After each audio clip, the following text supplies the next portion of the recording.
જોડાણ.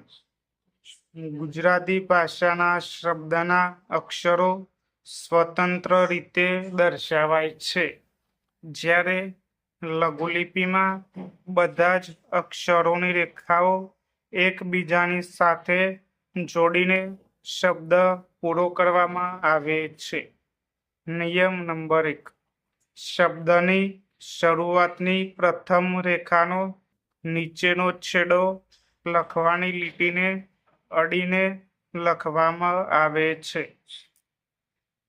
દાખલા તરીકે પક, પક, રમ, રમ, પફ, પફ. નિયમ નંબર 2.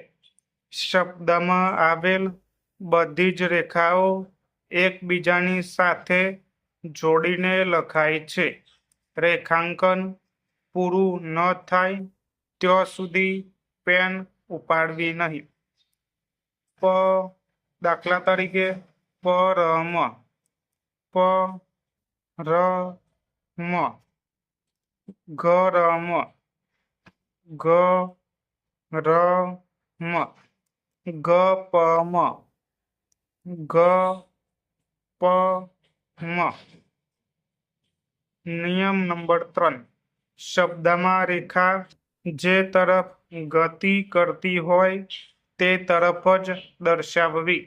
દાખલા તરીકે ગમ, ગમ, વગ, વગ, ડર, ડર. નિયમ નંબર 4. શબ્દમાં આવેલ વ્યંજન ચિહ્નની રેખા માટે મૂળ રેખા દર્શાવી રેખાંકન પૂરું કર્યા પછી વ્યંજન ચિહ્ન દર્શાવવું. જન, જન, અન માટે વ્યંજન ચિહ્ન. કર, કર, અર માટે વ્યંજન ચિહ્ન. થગ, ઠગ, ઠ માટે વ્યંજન ચિહ્ન. નિયમ નંબર 5.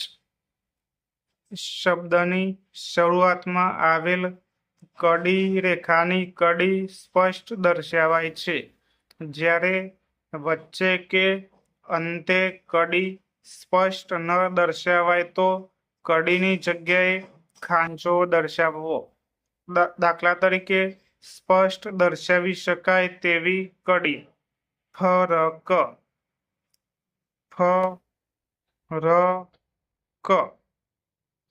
ખાંચાવાળી કડી મફત, તો મફત. ફ માટે ખાંચો દર્શાવવો. રખ, તો રખ. હરણ, હરણ, અણ માટે વ્યંજન ચિહ્ન. ઉદાહરણો: પવ, પવ, વડ, વડ, કર, કર, રમ, રમ, મટ, મટ, ટડ, ટડ, ડબ, ડબ, બગ, બગ, ગદ, ગદ, દચ, દચ, ચત, ચત, તથ, તથ. ફરક, ફરક. ગરબડ, ગરબડ. ધરપત, ધરપત. ધ માટે વ્યંજન ચિહ્ન. ભરત. ભરત. ભ માટે વ્યંજન ચિહ્ન. હરણ.